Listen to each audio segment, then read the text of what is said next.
Olá, bom dia a todos. Obrigada pela presença aqui no nosso Colab Matos Filho sobre os impactos da pandemia do coronavírus na aviação. Eu queria, em primeiro lugar, chamar a atenção de vocês ao Único, que é o nosso portal de notícias e matérias jurídicas sobre os mais variados temas do direito. Esse nosso collab vai estar disponível lá também, como vários outros, e também em podcasts, como o podcast também de aviação e de várias outras práticas aqui do nosso escritório. E, em segundo lugar, queria também aproveitar e já iniciar apresentando e lançando o nosso livro de aviação, que chama Análises e Tendências do Cenário Jurídico da Aviação no Brasil. Então, é um livro que foi produzido pelos nossos profissionais aqui do escritório, nossos sócios e associados, sobre os mais variados temas da aviação, entre eles a abertura do mercado de aviação brasileira ao capital estrangeiro e a análise do mercado de transporte aéreo pelo CARD, a remodelagem dos serviços aéreos, o compartilhamento de aeronaves, os contratos de concessão aeroportuária, os acordos e convenções internacionais, incluindo aí o case da Avianca, os desafios de tributação do setor, questões trabalhistas também sobre o risco da fadiga na aviação, regulamentação de drones e a nova tendência da mobilidade urbana aérea. Enfim, são esses e tantos outros temas em artigos multidisciplinares produzidos aqui pela gente, e o livro, o e-book, está acessível através desse QR Code aí para vocês, e ele também vai estar acessível lá no nosso portal depois. Então, a gente vai, na verdade, fazer um bate-papo aqui com alguns dos nossos sócios. A gente vai falar aqui com Daniel Miranda, nosso sócio da prática de societário, com Luiz Felipe Ferraz, do tributário, Tiago Sombra, de infraestrutura, e Dario Rabai, da nossa prática trabalhista. Então, eu vou aqui começar com eles fazendo algumas perguntas, e o chat vai estar aberto aqui para vocês irem fazendo as perguntas de vocês. Eu vou aqui acompanhando e moderando esse bate-papo, e cada um vai ter mais ou menos uns 10 minutos para responder as primeiras perguntas que eu vou fazer, e aí no final eu faço aqui as perguntas de vocês. Se porventura não der tempo de a gente responder todas elas, a gente está à disposição também para responder depois para cada um de vocês diretamente, particularmente. Então, eu gostaria aqui de começar o nosso papo com o Daniel Miranda. Daniel, bom dia, obrigada pela presença. Bom dia, Adriana, bom dia a todos. Queria começar, Daniel, te perguntando como os investidores estratégicos e financeiros do setor estão analisando os efeitos da pandemia.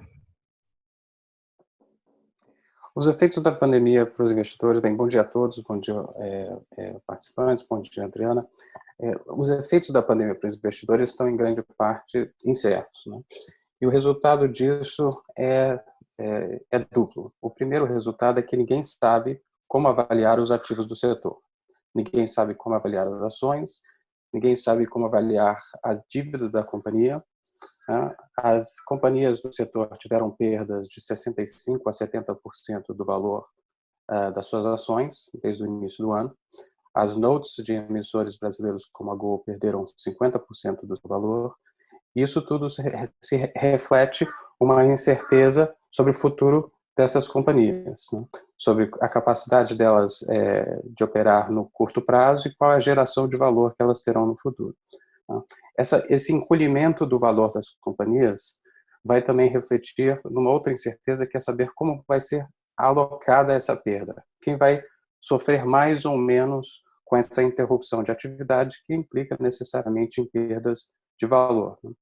E hoje há uma enorme incerteza sobre se essa perda será alocada em grande parte para os acionistas, para note holders, para outras contrapartes, e as companhias estão num processo ativo de negociação. Então, essas são as duplas incertezas hoje. por não sabermos como será o futuro, não sabemos como avaliar os ativos do setor e não sabemos como será a alocação dessas perdas. Isso tudo se mostra muito claramente na negociação do pacote de resgate do BNDES, que é público e está em todos os jornais. Nós vamos voltar a isso e vamos mostrar como isso tudo, o cenário dessa negociação reflete essas duplas incertezas.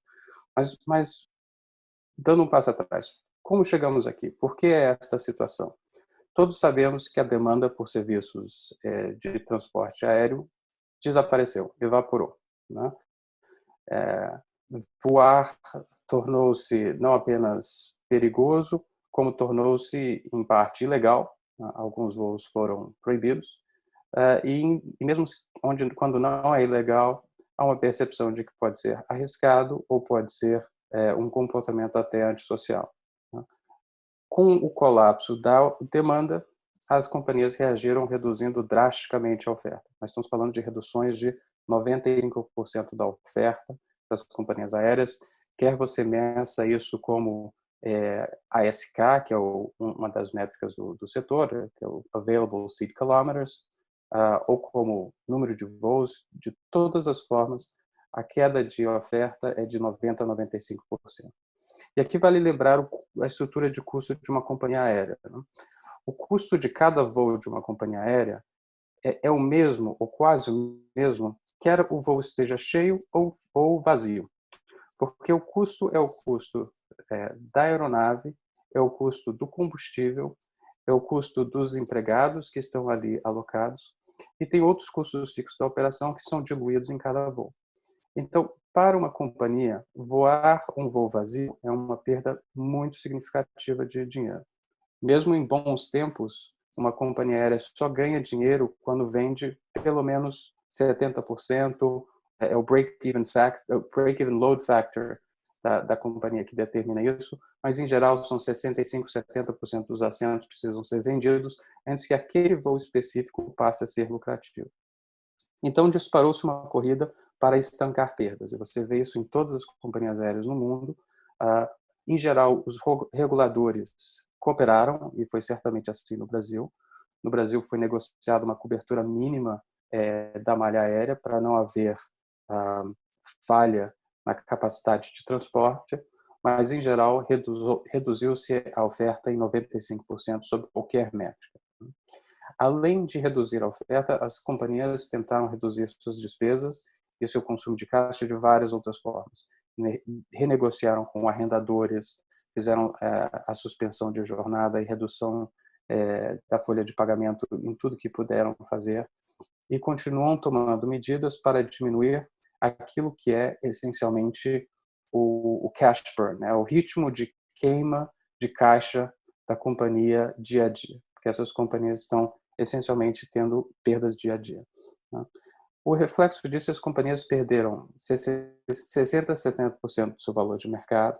No mundo inteiro, companhias aéreas estão buscando resgates ou ajudas governamentais, e você tem, então, um momento muito sensível em que essas incertezas todas vêm à tona nessas negociações.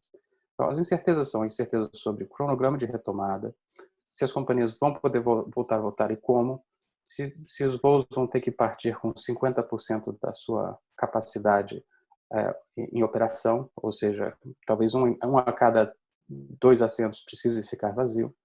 Há uma incerteza sobre a ajuda governamental, se vai ser dilutiva das ações em mercado, se haverá warrants ou bônus de subscrição.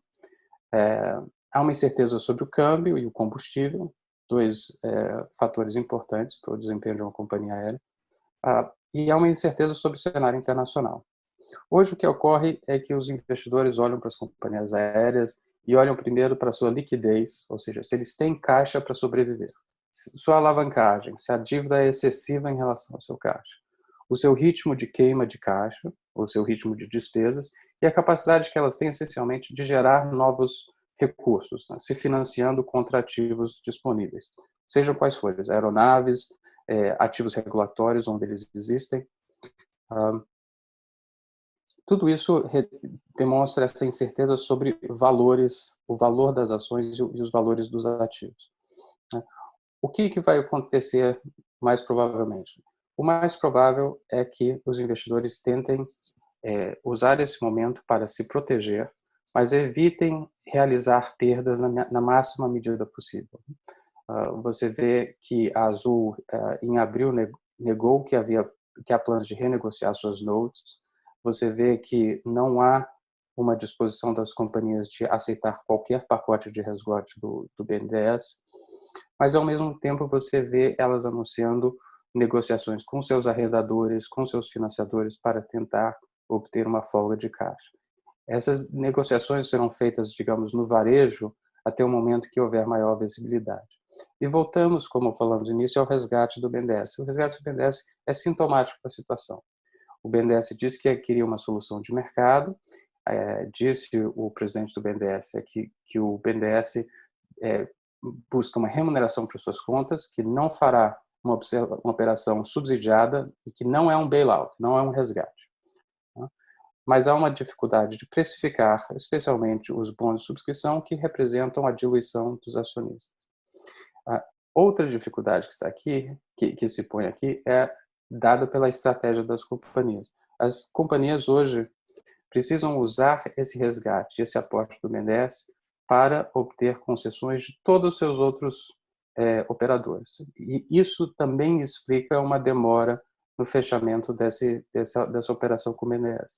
As companhias querem ter certeza que conseguiram extrair todas as concessões possíveis dos outros credores, operadores, financiadores ao seu redor antes de fechar com o BNDES. Eu vou parar por aqui, Adriana.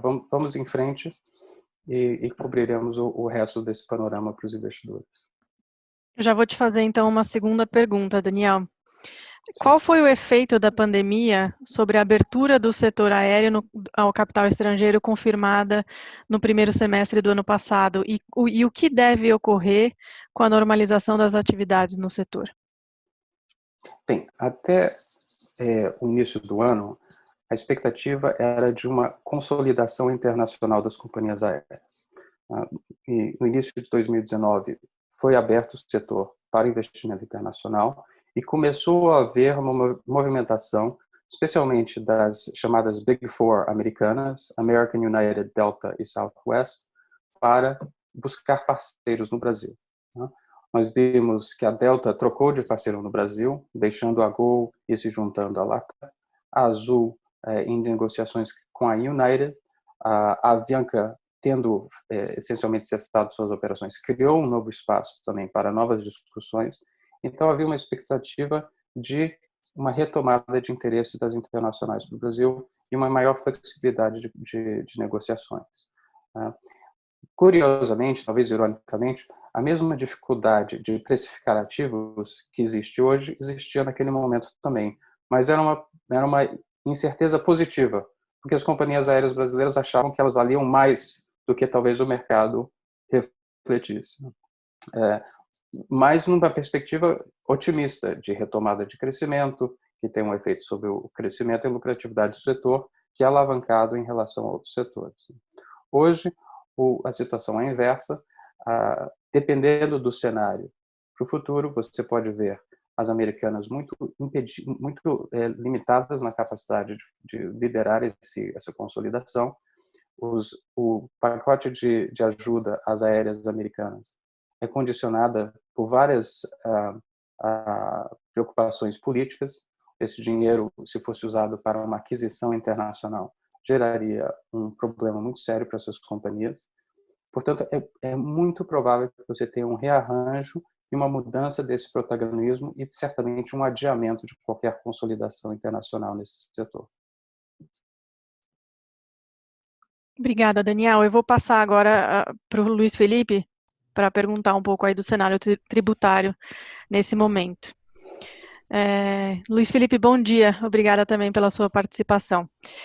Quais medidas as empresas aéreas poderiam adotar para minimizar os impactos tributários de suas operações em meio a essa pandemia? Bom dia, Adriana. Bom dia a todo mundo. Na verdade, as medidas que têm sido adotadas pelas empresas aéreas, eu diria que são as medidas dependentes de cada empresa. Obviamente, cada empresa tem sua realidade. Tem empresas que têm mais caixa, outras empresas com menos caixas, enfim. Empresas que foram pegas em uma situação mais confortável de receita, outras mais apertadas. E, obviamente, como o Daniel falou, as aéreas, na verdade, sentiram bastante isso. E, evidentemente, que eu acho que elas devem estar na situação mais apertada de caixa. O que a gente tem discutido com muitas empresas, de novo, varia de empresa para empresa, é o que pode ser feito. Passado um pouco mais de um mês agora, em relação ao fechamento oficial, em que todo mundo realmente acusou a presença do vírus, a gente tem algumas discussões que já não existem mais e outras que ainda estão, vamos dizer, na baila aqui. A primeira discussão que a gente teve na época em que isso tudo aconteceu foi diferimento. Todo mundo esperava que o governo desse um diferimento, todo mundo esperou durante algum tempo, alguns dias, umas semanas, que o governo diferisse os tributos e o governo acabou diferindo o PIS/COFINS. Quando ele diferiu o PIS/COFINS, ele diferiu por 3 meses, não existia uma data mágica, inclusive, um período mágico para isso, 3 meses, 6 meses, era o que fosse, mas o período mágico, no final, foram 3 meses. O governo acabou fazendo isso e muita gente entrou com processos na justiça pedindo diferimento de outras coisas também. Então, a gente está falando de imposto de renda, a gente está falando de outros tributos, porque o caixa é único. Se você tem dificuldade para pagar o PIS/COFINS, você tem dificuldade para pagar os outros também. Não faz sentido só o PIS/COFINS. Muitas empresas entraram com isso e muitas empresas conseguiram até as liminares, mas o tribunal começou a cassar essas liminares. Os tribunais superiores começaram a cassar as liminares, significa que os processos perderam um pouco o objeto. Então, a gente hoje não tem mais, estando em maio, a gente não tem muito mais a discussão sobre diferimento. Então, em termos de medidas, isso já não acontece mais mesmo. Agora, o que a gente tem tentado da assessoria é na discussão de outras medidas que foram colocadas. O governo em si já deu a redução a zero para a alíquota de alguns tributos de importação, mas eles não têm relação com a aviação especificamente. Ele já permitiu a redução a zero de empréstimos, então, nesse caso, se a empresa está precisando de algum tipo de financiamento especificamente para o caixa, até 3 de julho é a melhor época para ela conseguir contratar um financiamento, porque o IOF está zerado nesse caso. E a gente está falando de IOF sobre o crédito, que significa que a gente não está falando sobre IOF sobre o crédito, desculpa, sobre o câmbio externo. Então, o empréstimo externo não tem relação com isso, mas o empréstimo local tem bastante relação. É uma forma de conseguir algum caixa com custo barato, pelo menos tributário. Outras medidas que o governo acabou fazendo, e a gente tem analisado, são a prorrogação de validade de certidões negativas, suspensão de prazos processuais, isso tudo já está mapeado.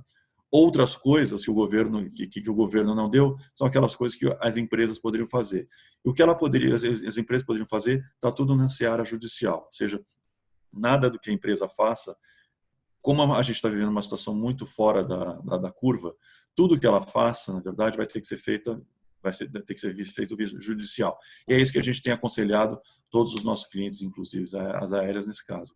Qualquer tipo de medida que a gente tome nesse sentido deve ser pedido em juízo, porque é ali que eventualmente um juiz vai dar. O que a gente tinha até pouco tempo, a gente estava, na verdade, no caminho contrário, caminho inverso. A gente está hoje pedindo uma desoneração de várias coisas para manter os caixas das empresas. No caso das aéreas, a gente estava indo no sentido contrário. Se você lembrar, no final do ano passado, a gente teve a publicação de uma medida provisória e a ideia do governo, na verdade, era retirar aquela isenção que ele dava, o alíquota zero, na verdade, para o afretamento. Então, a partir de aeronaves. Então, a partir de 2021, vamos dizer assim, a partir de 2021, a gente teria um afretamento tributado a alíquotas maiores que 0%. O que significa também que a gente está indo no caminho de oneração e não de desoneração. Então, essa é uma medida que vai ser acaba tendendo a piorar a situação das empresas aéreas. E eu chamo a atenção para um ponto aqui, que vai ser um ponto de briga também, porque desde o ano passado, essa medida provisória, ela está válida, porque a medida provisória, o princípio da medida provisória é que ela vale a partir do momento em que ela é publicada, mas ela precisa ser votada pelo Congresso em até 4 meses depois da publicação. Pela regra constitucional, você tem 4 meses da publicação para aprovação. Se for tributo majorado, ele só pode ser majorado no ano seguinte. Então, no nosso caso, a gente tem uma medida provisória de 2019, que vai ser aprovada, se for aprovada em 2020, ela só poderia majorar tributos em 2021, ainda que ela estabeleça essa majoração agora em 2020. A medida provisória que fala dos arrendamentos, ela fala que já ainda em 2020 eu teria uma alíquota de 1,5% nesses arrendamentos, o que é errado, é inconstitucional, porque essa alíquota de 1,5% só poderia valer para 2021 e não para 2020, porque é o princípio da eleição. Aqui a gente tem, então, uma medida que vai no caminho contrário da pandemia, que é majoração de uma alíquota, retirar o caixa da empresa, ao mesmo tempo em que ela é inconstitucional. Então, em termos de briga, eu acho que aqui a gente teria uma briga para conseguir manter uma alíquota zero, se essa medida provisória for realmente aprovada, a gente teria uma briga boa para conseguir manter a alíquota zero em 2020. E como ela dá uma tabela de 0% em 2019, 1,5% para 2020, 3% em 2021, 1,5% não deveria existir. Ela vai já pular para 3% em 2021. Não é que ela empurre a alíquota de 1,5% para 2020 e 2021. Ela só vai aplicar de 3%. Essa alíquota de 1,5% em 2020 ela deveria ser nula.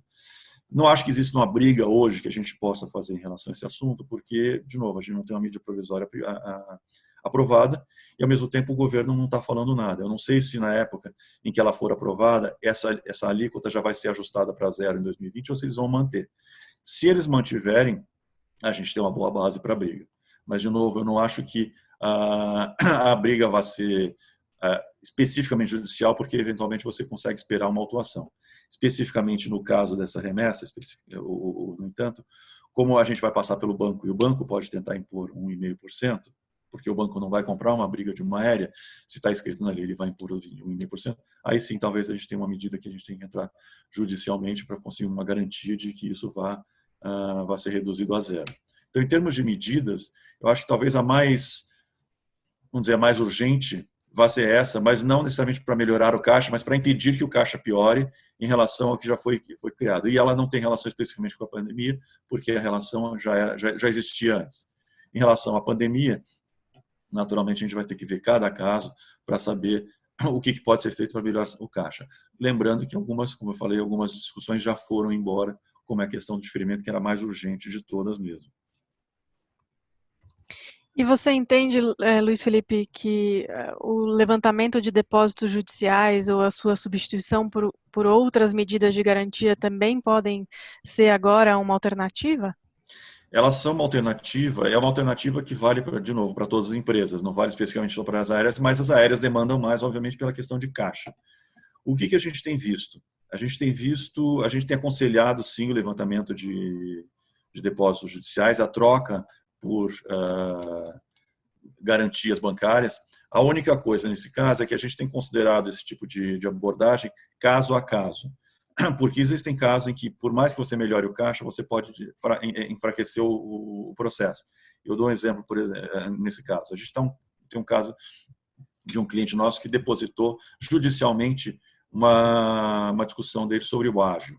E a discussão está protegida porque tem depósito judicial e não tem problema nenhum com o assunto. O fiscal abriu uma fiscalização, naturalmente, para analisar isso. Quando ele abriu a fiscalização, ele queria lavrar o auto de infração, mas ele não pode. Por quê? Porque o processo está correndo judicialmente e a gente tem uma garantia mesmo, que é o depósito judicial. O fiscal procurou outras teses dentro disso e conseguiu achar uma tese que não está protegida pelo processo judicial, ainda que seja sobre o mesmo ágio. E ele quer lavrar auto de infração sobre esse assunto, só que ele não consegue ainda assim por causa do depósito. Nesse nosso caso, a empresa perguntou para a gente consegue levantar esse depósito e trocar por uma garantia? Pode ser, só que a gente enfraquece a discussão com o fiscal no administrativo, aí ele eventualmente pode lavrar auto de infração.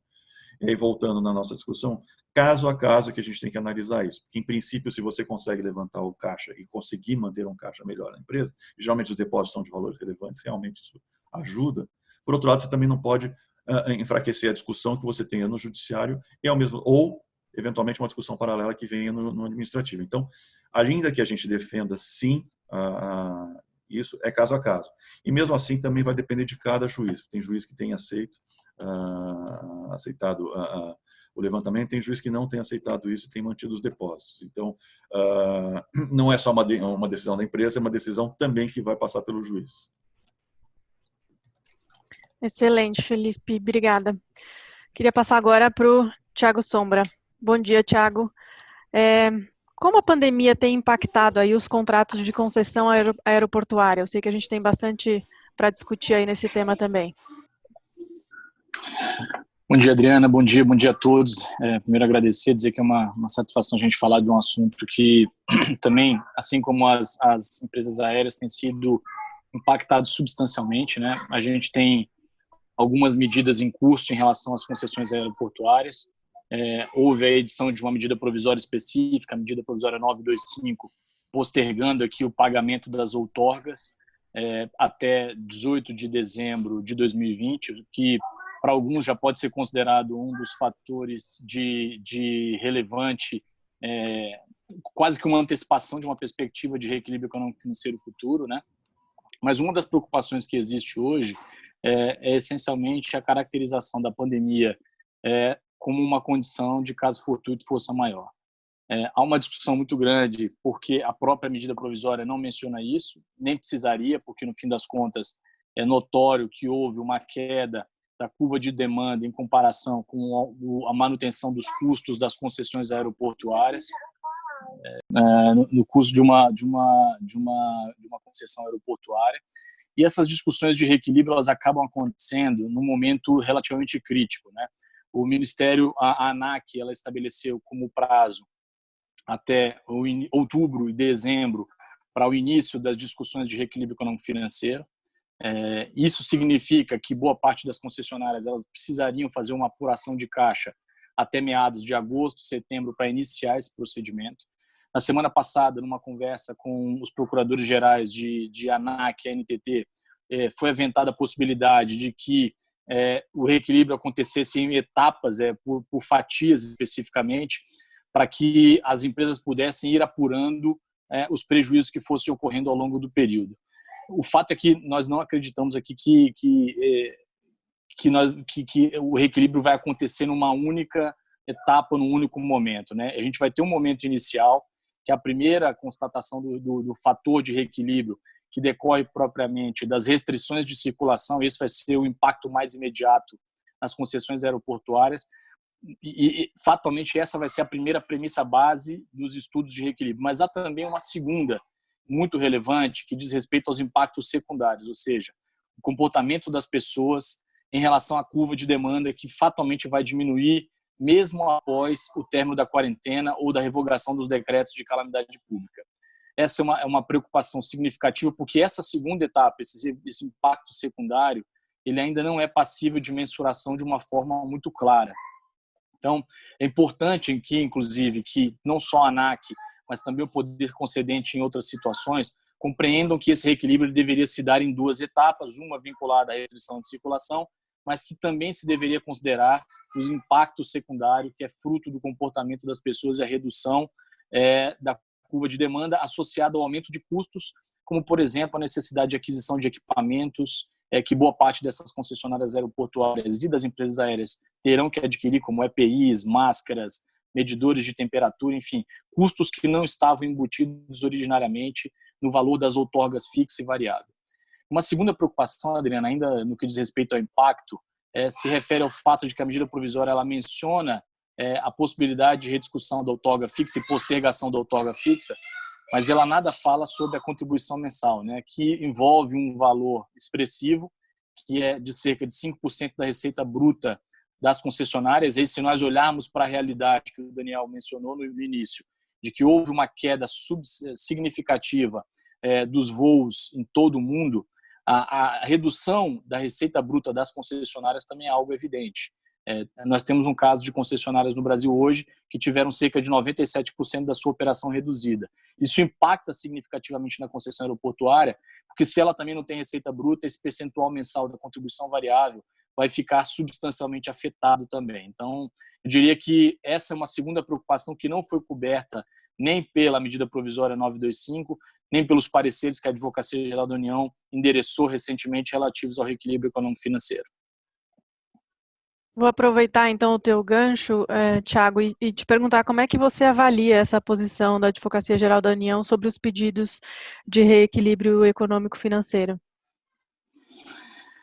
Eu diria que assim, foi uma primeira manifestação, foi uma primeira mensagem, né? É importante dizer que a manifestação dos procuradores gerais de ANTT e ANAC, elas estavam bem alinhadas, mas não necessariamente serão manifestações que serão seguidas pelo Ministério de Infraestrutura e pela Advocacia Geral, pelo Advogado-Geral da União, nesses pedidos de reequilíbrio econômico-financeiro das concessões, porque, no fim das contas, não há uma necessária vinculação a uma manifestação jurídica anterior. Isso causa uma preocupação. A redução da curva de demanda, ela tem sido exponencial e as concessionárias ainda não receberam de forma muito clara do governo a mensagem de que os equilíbrios acontecerão. O que o governo tem dito é que será necessário analisar, caso a caso, ou contrato a contrato, qual é o ponto de alocação da responsabilidade nesses contratos. Então, a depender da rodada em que um determinado aeroporto esteja incluído, se na primeira, na segunda, na terceira ou na quarta rodada, nós tivemos uma modificação substantiva da alocação de riscos aqui. Desde uma alocação de caso fortuito e força maior, que ora se enquadravam como uma área ordinária, ora se enquadravam como uma área extraordinária. Então, dependendo da forma como isso vier a ser alocado, o peso sobre a concessionária será maior do que aquele ocorrido em uma outra. E uma segunda preocupação que me ocorre aqui, Adriana, em relação aos aeroportos, diz respeito à relicitação. Nós temos 2 aeroportos que já foram objeto de pedido de devolução, né? O aeroporto de São Gonçalo do Amarante, em Natal, e o aeroporto de Viracopos, em Campinas. Uma das preocupações que existe, a depender do fluxo de caixa e da saúde que essas concessionárias tenham ao longo do período de duração da pandemia, é a dificuldade que elas tenham para retomar as suas atividades no período posterior. E isso pode, eventualmente, desencadear um processo de relicitação e devolução de algumas dessas concessões aeroportuárias que, eventualmente, já não vinham bem no cenário anterior, mas que podem sofrer um agravamento circunstancial a depender da queda de demanda, mesmo após o curso da pandemia. Então, eu diria para você que essas são as preocupações preliminares. Há uma preocupação muito grande também em relação à 6ª rodada de concessões aeroportuárias, que originariamente estava marcado para o final desse ano. Os estudos preliminares e o EVTE já tinham sido elaborados e estavam em vias de ser submetidos ao Tribunal de Contas da União. Nós já tínhamos interesses de vários investidores estrangeiros que olhavam para esses ativos. São 22 aeroportos divididos em 3 blocos, talvez os aeroportos mais, interessantes do Brasil no momento, como o aeroporto de Curitiba, o aeroporto de Goiânia, que tem uma movimentação substantiva. Mas, como a pandemia ela tem efeitos globais, mesmo os principais players do setor aeroportuário, sobretudo aqueles que estão estabelecidos na Europa, fatalmente terão dificuldade de participar da 6ª rodada, se a modelagem que vier a ser utilizada envolva a modelagem que nós tivemos na 5ª rodada, que é maior outorga e menor tarifa, né? Isso, a combinação desse fator aqui pode ser um desestímulo à participação de grandes players que tinham condições de melhor desempenhar e executar essas concessões aeroportuárias. Obrigada, Thiago. Dario, bom dia também, obrigada pela sua participação. Queria que você falasse um pouco de quais são os maiores impactos trabalhistas para as empresas do setor aéreo em meio a essa pandemia. Bom dia, Adriana, bom dia a todos. Obviamente, né, como todo mundo mencionou já nas respostas anteriores, a queda na demanda afeta todo o setor aéreo e especialmente os empregados, né? Quer dizer, você tem uma redução da necessidade de empregados em todo o setor aéreo, né? E o que é relevante é que não é só uma questão das companhias aéreas, né? Você tem um efeito cascata aí em todo o setor, né? Desde hotéis, agências de turismo, a própria fabricação de aeronaves, né? O leasing. Quer dizer, toda a atividade que cerca, né, o setor aéreo fica impactada e necessariamente isso afeta a questão dos trabalhadores, né? Porque normalmente um dos maiores custos de todos esses negócios é o custo da mão de obra do empregado, né? E, ao mesmo tempo, também é um principal ativo dessas empresas, né? Quer dizer, você não voa uma aeronave sem o piloto e sem a tripulação, né? Você não voa sem os mecânicos, você não tem um hotel sem todo o atendimento que você tem no hotel. E no turismo, as agências de turismo, todos os empregados são afetados por conta dessa queda na demanda em função da redução dos voos, né? E então, assim, o principal impacto é o que fazer, né? A pergunta, o que fazer com os empregados, né? Com essa redução na demanda? Demitir, colocar em home office, né?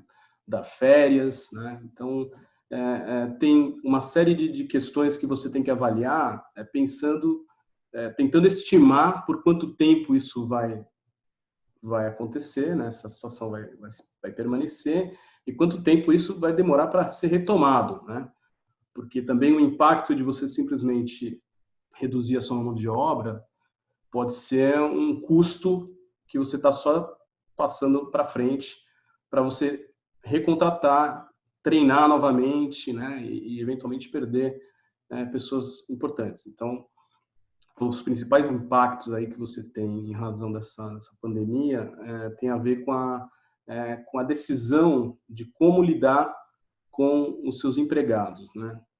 Algumas empresas do setor, não as companhias aéreas, mas principalmente da área de turismo, têm adotado algumas alternativas, né? Para citar um exemplo aqui, o Airbnb criou experiências online, né? Então, as pessoas, por exemplo, cozinham em casa e postam, isso vira uma experiência turística online, né? Safaris online, né? Algo que você pode contratar e você segue lá como se estivesse dentro de um Jeep lá no safari diurno noturno. Bastante interessante. Mas, assim, nem todas as empresas conseguem criar alguma alternativa para ocupar os seus empregados, né? Então, esse tem sido o principal desafio das empresas nesse setor. Então aproveita, Dario, e comenta um pouco das medidas disponíveis aí para os empregadores. O que eles podem, quais as medidas eles podem tomar para minimizar esses impactos aí em meio à pandemia? As empresas, elas têm adotado, e obviamente isso varia de empresa para empresa, né?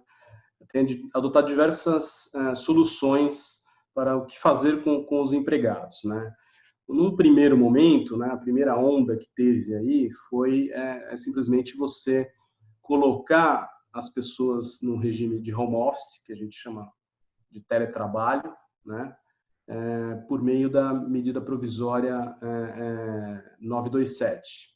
Foi a primeira medida provisória que foi feita pelo governo para tentar enfrentar e dar uma série de ferramentas aí para o empregador evitar a demissão.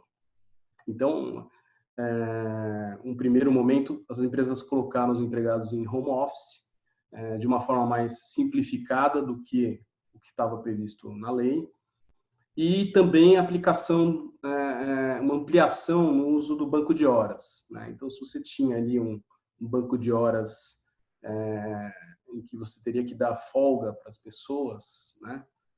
Você teve uma facilidade também dada por essa medida provisória, em que você poderia ampliar o uso desse banco de horas e, inclusive, para até 18 meses após o fim da calamidade. Você pode gastar as horas que você teria que dar de descanso, inclusive acumular créditos para você usar na retomada após o final aí da calamidade pública, aí dessa pandemia. Então, foi uma medida que essa foi a primeira onda que foi adotada quase que integralmente por todas as empresas, né? Depois de certo tempo, as empresas começaram a adotar outras medidas e estudar as outras medidas, né? Você teve medidas importantes que, por exemplo, quem estava com direito a férias, né? já passado o período aquisitivo das férias e teriam que gozar férias, foi imediatamente colocado em férias, né? Algumas empresas adotaram antecipação de férias futuras, ou seja, a pessoa ainda está no período aquisitivo, ou seja, os 12 meses para adquirir o direito às férias, mas por meio da medida provisória se permitiu antecipação dessas férias. Uma coisa que foi bastante questionada, né, é assim, bom, quantas férias eu posso antecipar, né? Férias de 2035 eu posso antecipar? A gente, obviamente, sugeriu que as pessoas usassem o bom senso, né? Embora a lei não usasse um limite. Se você antecipasse muitas férias dos empregados, no segundo momento, com o retorno da atividade, né, os empregados vão ter que trabalhar e trabalhar bastante, né? E aí você não vai ter mais férias para dar para os empregados, e eles se cansam, né? E isso afeta a produtividade também, né? Então, a recomendação é assim, você antecipar um pouco apenas o período aquisitivo ou as férias que estavam vencidas, né? Em alguns casos, alguns setores foram dados férias coletivas, né?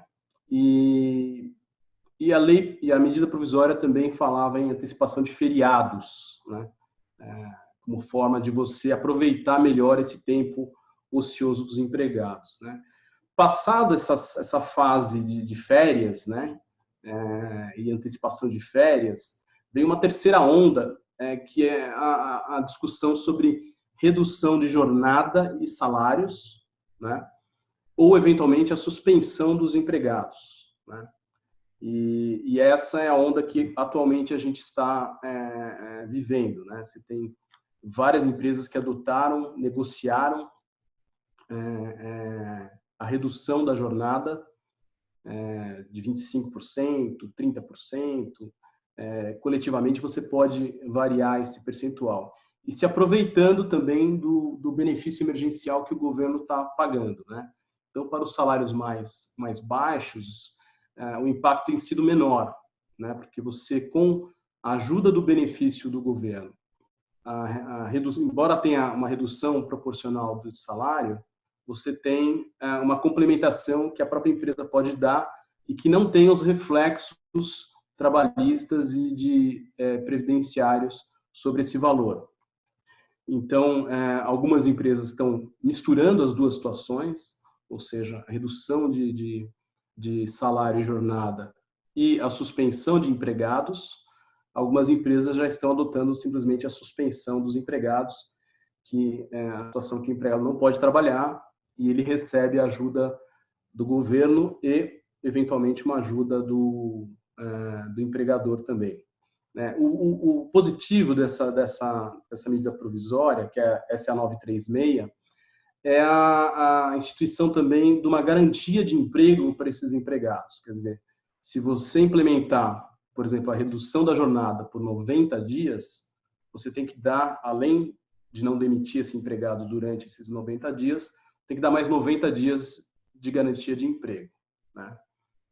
Então, isso foi utilizado também como um fator de segurança para os empregados, né? Quer dizer, vejam, além embora eu esteja suspendendo aqui ou reduzindo a sua jornada de trabalho e salário, eu estou te garantindo que eu vou te manter contratado por mais 6 meses, né? 3 meses do programa e mais 3 meses depois disso. Então, isso tem sido bem recebido, inclusive até em termos de negociação com o sindicato, né? Excelente, Dario. Obrigada. Acho que agora eu vou aproveitar esses nossos últimos 15 minutos para voltar aqui com algumas perguntas que apareceram aqui para a gente. Daniel, vou começar de novo então com você, voltar na ordem. Quais os cenários se desenham para a consolidação da indústria em um futuro pós-pandemia? Bem, os cenários são diferentes dependendo de qual for a trajetória da retomada das atividades econômicas, especialmente dos voos de passageiros. Né? Nós podemos pensar numa retomada num curto prazo, digamos de 2 ou 3 meses, uma retomada num prazo um pouco mais longo, digamos de 6 a 12 meses, ou uma retomada num prazo superior a isso, que talvez pudesse ser equiparada a uma redução quase permanente de demanda. Se houver uma redução no curto prazo, uma retomada, desculpa, no curto prazo das atividades, nós estamos falando essencialmente de uma retomada das tendências anteriores desse mercado, que é uma consolidação internacional liderada pelas Big Four americanas, com uma posição negocial relativamente forte das companhias brasileiras, que têm vantagens de know-how, de gestão do mercado brasileiro, e que tenderão a buscar parcerias e, na pior das hipóteses, a aumentar o valor do seu ativo antes de fazer qualquer negociação definitiva. Mas o que mais caracterizaria uma retomada no curto prazo seria que as companhias ainda teriam uma capacidade financeira decente, teriam sua capacidade de operação mantida intacta. O que significa isso? Você teria corpos de funcionários ainda à disposição, treinados, capazes de retomar uma atuação normal em um curto prazo. O patrimônio regulatório ficaria intacto, ou seja, o número de slots, a forma de atuação, todas as autorizações que são necessárias para a operação das companhias não teria se alterado num prazo de 2 ou 3 meses. E também, isso talvez seja o aspecto mais importante, o panorama regulatório não teria mudado. Né? Você ainda teria a tendência atual a uma liberalização gradual de todos os aspectos da operação, quanto a preços, quanto à forma de segregação ou segmentação do serviço do transporte. Ou seja, em 2 ou 3 meses, tudo isso ficaria igual e você estaria falando de uma perda limitada no tempo e administrável pelos atuais stakeholders dessas companhias. Na medida que essa retomada for mais demorada, digamos que seja num prazo em 6 ou 12 meses, você começa a perder a oportunidade de haver uma consolidação pelas americanas, pelas razões políticas e o condicionamento do resgate, do bailout que elas estão recebendo nos Estados Unidos. Você pode ter uma alteração significativa das posições de cada companhia brasileira. Todas as companhias brasileiras têm mostrado uma enorme resiliência a momentos de crise, mas depois de 12 meses de parada de operação, nós vamos ver quem terá a maior capacidade financeira de sobreviver e de retomar a sua operação após esse ato. Né? E aí tudo volta a estar em jogo. Né? Depois de 6 ou 12 meses, a capacidade de operação dessas companhias pode mudar, pode ser difícil reconstituir os times que cuidam da manutenção das aeronaves, dos voos, das operações. O patrimônio regulatório pode mudar, exatamente qual vai ser a situação de slots nos aeroportos em que tem uma restrição de capacidade, que são poucos no Brasil, mas eles existem, são importantes do ponto de vista das operações. E até mesmo o panorama regulatório pode mudar, né? No Brasil e no exterior. E aqui há tendências internacionais em que o Brasil se insere. Então, por exemplo, se houver, como há discussão nos Estados Unidos, se houver uma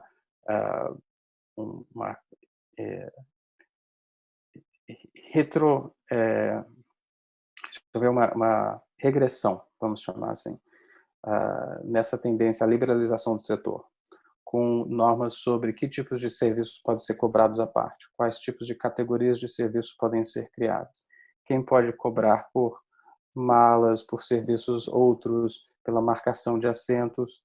Tudo isso volta a nos afetar em alguma medida, e isso afeta também como o setor se desenvolve no tempo. Depois de 12 meses de parada, e ninguém quer acreditar que isso vai acontecer, mas se você tivesse uma situação extrema, aí tudo pode mudar. Né? Estamos falando de uma mudança do protagonismo no Brasil, no exterior, e talvez uma mudança também regulatória. Então, o grau de incerteza é grande, pode ser que tudo isso se transforme num hiato de poucas consequências duradouras. mas pode ser também que não, pode ser que haja mudanças importantes. Tudo depende dessa trajetória que ainda é incerta e que nós vemos debatida todo dia. Obrigada, Daniel. Dario, uma outra pergunta para você. No caso da empresa optar por fazer uma redução de jornada e salário de tripulantes técnicos da ordem de 25%, essa negociação tem que envolver o sindicato ou é diretamente empregado à empresa? Essa foi uma pergunta também aqui da nossa audiência.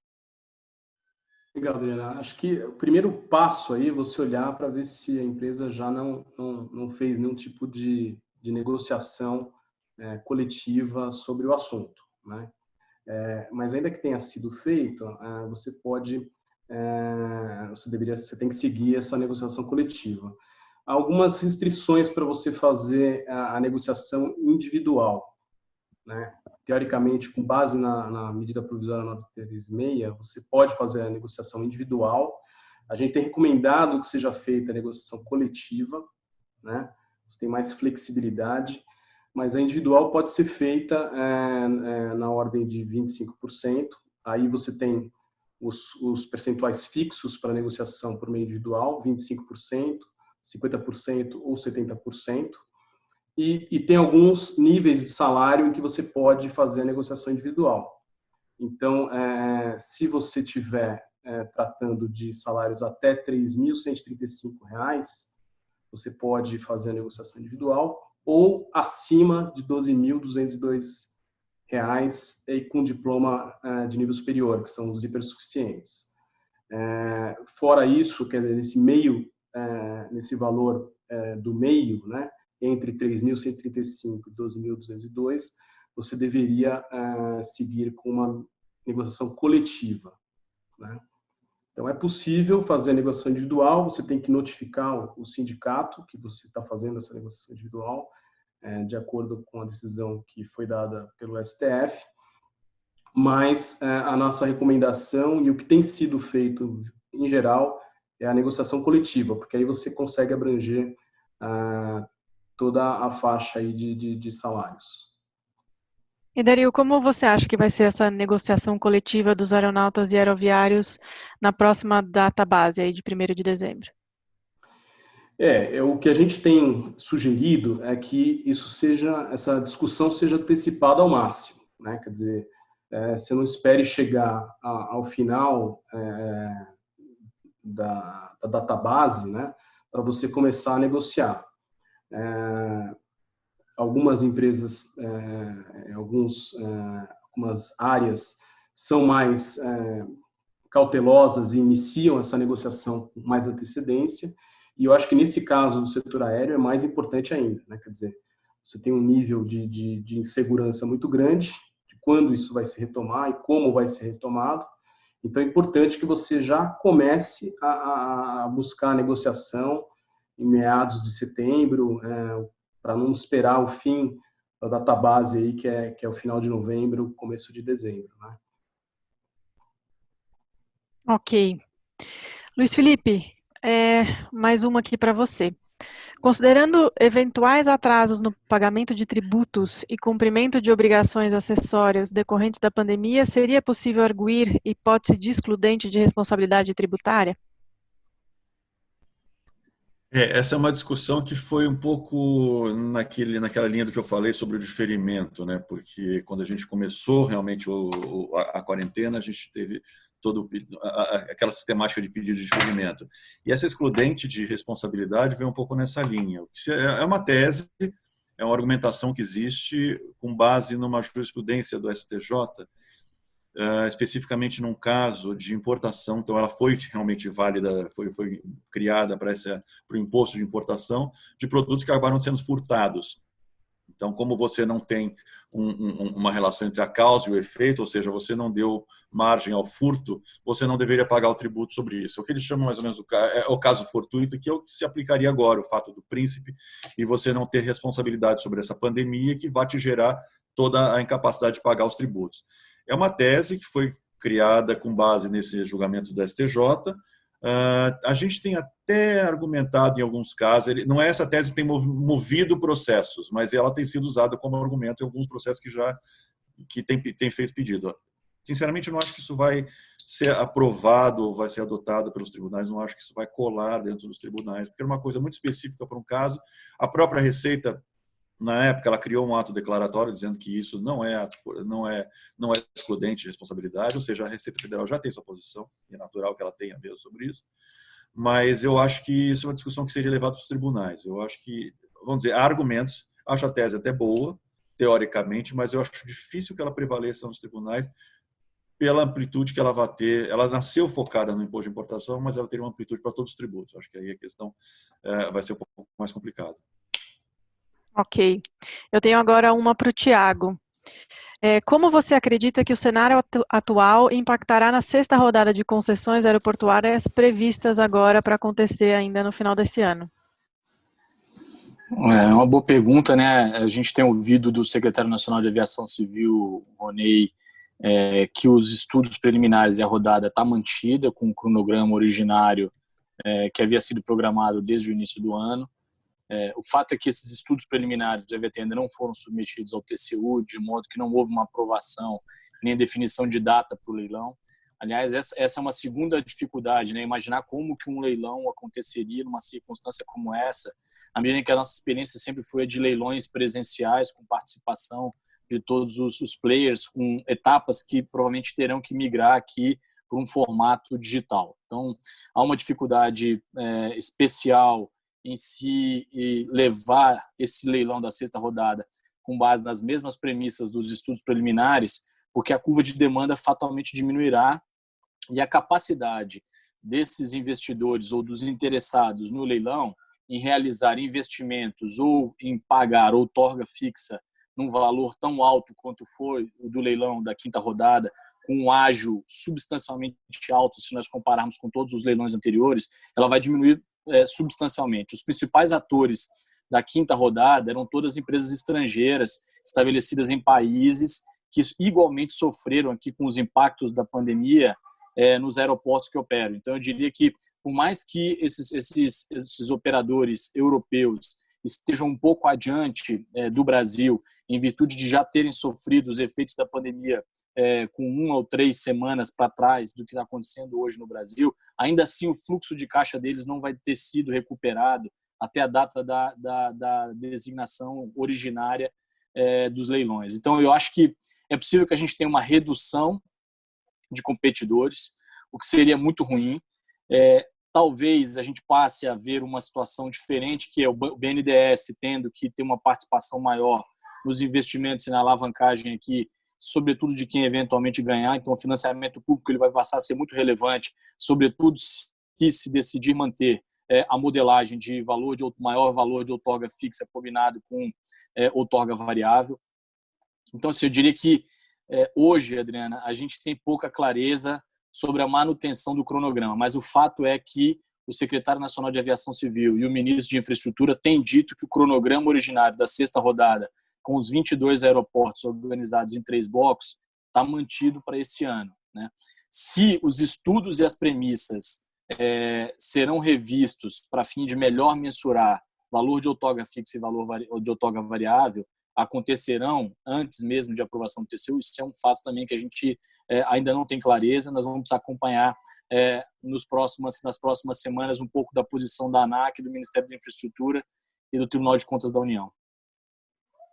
Perfeito, Thiago, obrigada. Na verdade, eu tenho ainda aqui mais perguntas, mas a gente já está aqui no nosso final do nosso webinar, então eu quero deixar a todos convidados para nos mandar outras perguntas, caso vocês tenham, e a gente responde aí particularmente para cada um de vocês. Então, quero agradecer a presença de todos, convidá-los novamente a acessar o único nosso portal de notícias e também o nosso e-book de aviação, o nosso podcast de aviação e tantos outros conteúdos de tantas outras práticas. E acho que terminar dizendo que o setor aéreo é um elemento chave, né, no crescimento socioeconômico global, então que certamente o setor vai se recuperar ao longo dos próximos anos.